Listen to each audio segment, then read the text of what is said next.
ni jambo la umuhimu sana, na hasa mahala ambapo dua yenyewe ipo ni baada tu ya swala. Ulete dua hii, yani uwe wewe ni mja mwenye kumtaja Allah na ni mja shakur ambaye unamshukuru Allah mara kwa mara.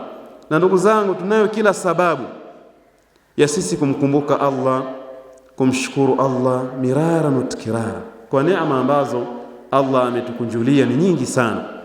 Neema hizo laiti kama tunakaa na kuzikumbuka, basi ni kila wakati sisi ni watu wa dhikri, ni watu wa shukru. Kwa hiyo hili limekosekana kwa wingi sana, na mpaka Allah ndani ya Qur'an amelielezea ndani ya Qur'an, innal insana lirabbih lakanud, kika mwanadamu kwa Mola wake mlezi ni mchache wa shukrani. Yeye anajiona vile alivyo, ana istihkaki ya kuwa hivyo, hali ya kuwa wako wenzake wana mapungufu mengi. Kuna viwete, kuna vilema, kuna vipofu. Wewe neema zote Allah hizi amekujalia, amekupa afya njema, uko vizuri kabisa, na riziki anakupa pana, lakini unashindwa kumkumbuka Allah na kumshukuru Allah juu ya neema hizo, pamoja na ahadi ya Allah aliyoahidi, la in shakartum la azidannakum. Lakini bado tuko mbali na kuwa ni wenye shukrani kwa Mola wetu, wenye kumkumbuka Mola wetu mlezi. Kwa hiyo kumbe inaonekana si vitu ambavyo vinajijia vyenyewe ibtidaiyan, bali vinahitaji juhudi ya kuomba dua, kumuomba Allah mara kwa mara akujalie kuwa wewe ni katika waja wake ambao ni wenye kumkumbuka yeye na wenye kumshukuru. Na ndiyo Mtume sallallahu alaihi wasallam ameiweka dua hii mahala strategia, sehemu ambayo ni muhimu sana kupokelewa dua, nayo ni baada ya swala hizi. Muombe Allah akujalie kuingiza katika hao adh-dhakirin Allah, ambao wanamtaja Allah tabaraka wa taala. Wa Abi Huraira radhiyallahu anhu anna Rasulullah sallallahu alayhi wasallam qala idha tashahada ahadukum falyasta'idh billahi min arba'in yaqul Allahumma inni a'udhu bika min adhabi jahannam wa min adhabi al-qabr wa min fitnati al-mahya wal-mamati wa min sharri fitnati al-masih ad-dajjal. Al-hadith rawahu Muslim, ithina kaipokea Imamu Muslim. Mtume sallallahu alayhi wasallam anasema kwa hadithi ambayo katupokelea sahaba Abu Huraira, Allah amridhie, naye anafundisha katika mafundisho ya sala, idha tashahada ahadukum, anapotoa shahada, anapofanya tashahudi mmoja wenu katika sala. At-tashahhud, anapotoa tashahudi mmoja wenu katika sala, umeshamaliza kutoa tashahudi pale, ni kutoa salamu moja kwa moja? Hapana, pale kuna adhiya, dua nyingi sana ambazo zinatakiwa ziombwe. Na ndio maana utakuta baadhi ya maimamu pale kwenye tashahudi wanarefusha sana, si kwamba kanyamaza kimya. Kuna dua ambazo zinatakiwa zimiminwe sehemu ile baada ya tashahudi yako na kumswalia Mtume sallallahu alayhi wasallam. Lete maneno haya ambayo ni isti'adha, ni kujilinda kwa Allah tabaraka wa taala na haya majanga manne mazito kabisa. Yaqul, anasema Allahumma inni a'udhu bika min adhabi jahannam, e Mola wangu wa haki, mimi najilinda kwako wewe kutokana na adhabu ya jahannam, wa min adhabi al-qabri, na kutokana na adhabu ya kaburi, wa min fitnati al-mahya wal mamat, na fitna za uhai. Ndugu zangu, kuna mitihani, mabalaa mingi yanayotokea katika uhai huu. Ikiwa wewe amekuepuka, basi mshukuru Allah tabaraka wa taala, nazidisha dua. Sio kaona kuna mwenzako ni mgonjwa, kapatwa na gonjwa fulani, wewe ukaona lile ni la yule tu, balaa ile ni ya yule tu, wewe haikuhusu. Mambo hayako hivyo, mambo hayako hivyo. Huu hai una mafitna mingi sana. Wewe kubwa tu ni kumuomba Allah akulinde. Ndio maana Mtume sallallahu alaihi wasallam kafundisha umma wake hadithi, ikiwa umemwona mtu ambaye ni mubtala, amepatwa na mtihani katika uhai, ana balaa limemkuta, labda ni kipofu, ni kilema, muombe Allah tabaraka wa taala, alhamdulillahi alladhi afani mimma ibtalaka bi wafaddalani ala kathirin mimman khalaqa tafdila. Namshukuru Allah, sifa njema ni za Allah ambaye ameniafu mimi na mtihani aliyokupa wewe, na akanifadhilisha juu ya wengi aliyowaumba kunifadhilisha. Bado wanadamu tutakiwa tujikurubishe na tujitupe kwa Allah tabaraka wa taala kwa dua kila wakati. Kamwe usije ukahadaika na kudanganyika kuona kwamba wewe ulivyo ndiyo itakuwa ni hivyo hivyo kama unavyojiona, ikawa sasa unaanza kuwacheka wenye mitihani, wenye mabalaa, wenye mapungufu haya na yale. Ukiona unawacheka. Ndugu zangu, hii hali hatutakiwi kuwa nayo, bali Uislamu ni dini ambayo imetupa miongozo iliyokamilika, iliyotimia kwenye kila nyanja, kila uwanja. Basi liko jambo ambalo tayari Mtume kashafundisha katika dini hii. Sasa kwa hiyo, wa min fitnatil mahya wal mamat, fitna za uhai katika huu ulimwengu, mabalaa yakae mbali na wewe, balaa za aina mbalimbali za kiafya, labda za kiuchumi na mengineyo, ambao kama ni katika mabalaa. Lakini pia kwenye umauti, wakati wa ihtidhar, pale kuna mtihani sana. Huwa shaitani yakati tamaa, anakutafuta kwenye ile sekunde ya mwisho kabisa, akutoe wewe katika mstari au katika dini, iwe ni kimaneno ama kivitendo. Yeye yuko pale, ana kazi yake anayohitaji, akifanikisha tu anaondoka na ushindi. Wakati wa al-ihtidhar, roho inatolewa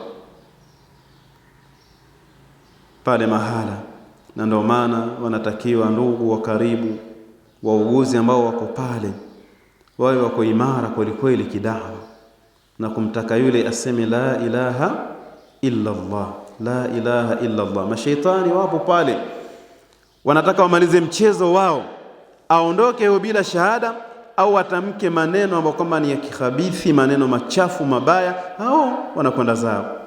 Wajua huyu tayari ni katika kundi lao, washaongeza wanachama tayari. Na yeye shaitani kazi yake, innama yad'u hizbahu liyakunu min ashabis sa'ir, analingania kundi lake wote wakawe ni katika watu wa motoni. Kwa hali hiyo, fitna ya mauti ni fitna mbaya sana, kwa sababu al-umuru bi khawatimiha, mambo huwa yanaangaliwa mwisho bwana, kule mwisho au mwisho wa jambo. Ndio mmoja wenu anaweza akafanya matendo, la ya'malu bi'amali ahli aljanna hata ma yakunu bainahu wa bainaha illa dhira'. Sawa, anafanya matendo ya watu wa peponi mpaka haiwi kati yake yeye na pepo ni dhiraa, mambo yanajigeuza au mambo yanageuka. Kwa hiyo fitna za umauti tunatakiwa tujilinde nazo, sio kama unajilinda na kifo usife, kwamba fitna ya kifo usiwe ni katika ambao watakufa. Wewe kufa utakufa tu, kifo kipo, kullu nafsin dha'iqatul maut. Lakini unakufaje? Kama utamuomba Allah akulinde na hili jambo kwa muda mrefu, inaonekana wewe huhitaji, kumbe ushajiamini na fitna hiyo, waona kwamba wewe utashinda tu, la mahala, na mambo hayako hivyo. Lazima ndugu zangu, kwa mambo yote, hata ulione wewe kwako wewe ni rahisi, ni dogo kiasi gani, lakini jambo hilo hakikisha mnamtanguliza Allah akulinde na akuhifadhi. Wa Ali radhiyallahu anhu qala, kutoka Ali ibn Abi Talib Allah amridhie, amesema kana Rasulullah sallallahu alayhi wasallam idha qama ila as-salati yakunu min akhir ma yaqulu baina at-tashahhud wat-taslim. Alikuwa Mtume sallallahu alayhi wasallam anaposimama kuiendea swala, inakuwa miongoni mwa ya mwisho anayoyasema kati ya tashahud na kutoa salamu. Haya maneno, huu ndio wakati wake. Umemaliza tashahud na bado hujatoa salamu katika swala, miongoni mwa maneno ayasemayo Mtume sallallahu alayhi wasallam, Allahumma ighfir li ma qaddamtu wa ma akhartu wa ma asrartu wa ma a'lantu wa ma asraftu wa ma anta a'lamu bihi minni anta al-muqaddim wa anta al-muakhir la ilaha illa anta. Haya maneno yanasemwa na Mtume sallallahu alayhi wasallam, na hapo ndipo mahala pake pa kuyasema. Ndio nilisema kwamba pana dua nyingi sana pale, yatakiwa kujifunza na kuzijua dua hizi, iwe ni wenye kuzisoma, kwa sababu ndiyo muongozo Mtume wetu sallallahu alayhi wasallam. Hatumwachi yeye tu, hii dini amekuja kuifundisha kwetu sisi tuifanyie kazi. Laqad kana lakum fi rasulillahi uswatun hasana, hakika imekuwa kwenu nyinyi kwa mtume wa Allah ni kigezo chema. Sasa yeye kadumu na haya, kwa sababu hadithi imekuja kwa sigha ya kana rasulullah sallallahu alayhi wasallam, na sigha hii ama tamko hili linaonyesha kwamba hii ni desturi, na haya ndiyo maisha ya mtume wetu Muhammad sallallahu alayhi wasallam, akifanya haya akisema Allahumma ighfir li ma qaddamtu wa ma akhartu, e Mola wangu wa haki nisamehe mimi niliyoyatanguliza na niliyoyachelewesha. Haya ni madhambi, makosa ambayo tumeyafanya, ambayo tushayafanya na ambayo tutayafanya, ama tuliyofanya nyuma sana na tuliyofanya mwisho mwisho. Haya ni kumwomba Allah atughufirie. Ma qaddamtu wa ma akhartu, hapa ubakishi kitu. Neema hii alihakikishiwa Mtume sallallahu alayhi wasallam na Allah ndani ya Qur'an, liyaghfira laka Allahu ma taqaddama min dhanbika wa ma ta'akhkhar. Bwana Mtume sallallahu alayhi wasallam yeye hakuwa na wasiwasi juu ya hili, lakini angalia, pamoja na yote bado anaendelea kumuomba Allah amsamehe aliyoyatanguliza na aliyoyachelewesha. Pia wama asrartu wama a'lantu, na madhambi niliyoyafanya kwa siri. Kuna madhambi ambayo umeyafanya kwa siri, ni wewe mwenyewe tu ndio unajua madhambi hayo. Wama a'lantu, na niliyoyafanya dhahiri, kwa wazi wazi, kila mtu anakuona unafanya dhambi hili, kosa hili. Ndugu zangu, kwa bahati mbaya maskini inaonekana sisi tumekinai sana.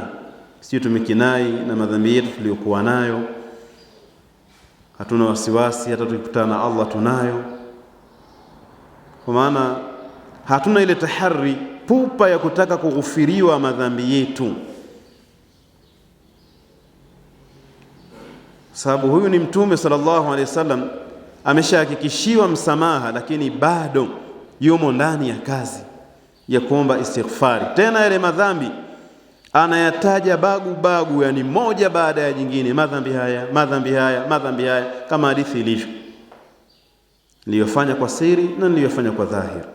Wama asraftu, na yale niliyofanya kwa israfu, na israfu ambayo nimeifanya yote, madhambi ambayo nimeyafanya kwa wingi, unisamehe. Wama anta a'lamu bihi minni, na yale madhambi ambayo wewe Allah unayajua zaidi kuliko mimi. Kuna madhambi inawezekana mtu umefanya makosa alafu hujui, na haya ni mingi sana. Haya sio ukasema ni kidogo tu, haya wewe huyajui, pengine ndio mingi zaidi unamkosea Allah bila ya kujijua. Kwa hiyo haya wewe ukiyawacha tu ni hatari. Ndio Mtume kayaleta tena kwa sigha hii ya tafdhil, yale ambayo wewe ndio unayajua zaidi kuliko hata mimi. Antal muqaddimu wa antal muakhir, la ilaha illa anta. Wewe Allah ndiye unayemtanguliza mja wako kwa taufiki yako, na wewe ndiye unayemchelewesha mja wako. Hizi ni katika sifa za Allah tabaraka wa taala. Unawatanguliza wale vipenzi vyako, mawali wako, ndio ambao unaweka mbele zaidi. Antal muqaddim wa antal muakhir, la ilaha illa anta, hakuna mola isipokuwa wewe tu. Hadithi